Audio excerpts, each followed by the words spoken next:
National પ્રેસમાં આપ સૌનું હાર્દિક સ્વાગત છે। આવો જોઈએ આજના સમાચાર। ખંભાત વિધાનસભાના ઉમેદવાર ચિરાગ પટેલે વિજય મુહૂર્તમાં ઉમેદવારી પત્ર ભર્યું અને જંગી બહુમતીથી જીતવાનો વિશ્વાસ વ્યક્ત કર્યો। ખંભાત વિધાનસભાના ઉમેદવાર ચિરાગ પટેલે આજે વિજય મુહૂર્તમાં ઉમેદવારી પત્ર ભર્યું અને જંગી બહુમતીથી જીતવાનો વિશ્વાસ વ્યક્ત કર્યો હતો। ચિરાગ પટેલે રાણા ચકલા ખાતે આવેલ શ્રી સ્વામિનારાયણ મંદિરમાં જબરેશ્વર શ્રી હરિકૃષ્ણ મહારાજના આશીર્વાદ લીધા હતા।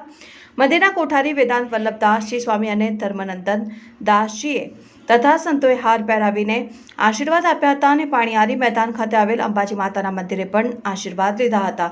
ચૂંટણીને 20 દિવસ કરતાં પણ ઓછો સમય રહ્યો છે, ત્યારે એમાં પણ આવતીકાલે ઉમેદવારી પત્ર ભરવાનો છેલ્લો દિવસ હોવાથી ખંભાતના ભાજપના ઉમેદવાર ચિરાગ પટેલે ઉમેદવારી પત્ર ભર્યું હતું। ચિરાગ પટેલે સવારથી 3-4 મંદિરોમાં જઈને શીશ ઝુકાવ્યું હતું અને ત્યારબાદ પાણીયારી મેદાનમાં જાહેર સભાને સંબોધી હતી। આ જાહેર સભામાં ગુજરાત રાજ્યના આરોગ્ય મંત્રી ઋષિકેશ પટેલ, લોકસભાના કસ્ટલ હેડ નરહરી અમીન, આણંદ લોકસભાના ઉમેદવાર મિતેશભાઈ પટેલ, વિધાનસભાના નાયબ દંડક રમણભાઈ સોલંકી, જિલ્લા પ્રમુખ રાજુભાઈ પટેલ, લોકસભા પ્રભારી સભ્ય શરણભાઈ બ્રહ્મભટ્ટ, પૂર્વ ધારાસભ્ય સંજયભાઈ પટેલ, પેટલાદ ધારાસભ્ય કમલેશભાઈ પટેલ, પૂર્વ ધારાસભ્ય મનુ રાવલ તથા શહેર ભાજપ પ્રમુખ પિનાકેનભાઈ બ્રહ્મભટ્ટ, તાલુકા ભાજપ પ્રમુખ સાગર પટેલ વગેરે પદાધિકારીઓ હાજર રહ્યા હતા।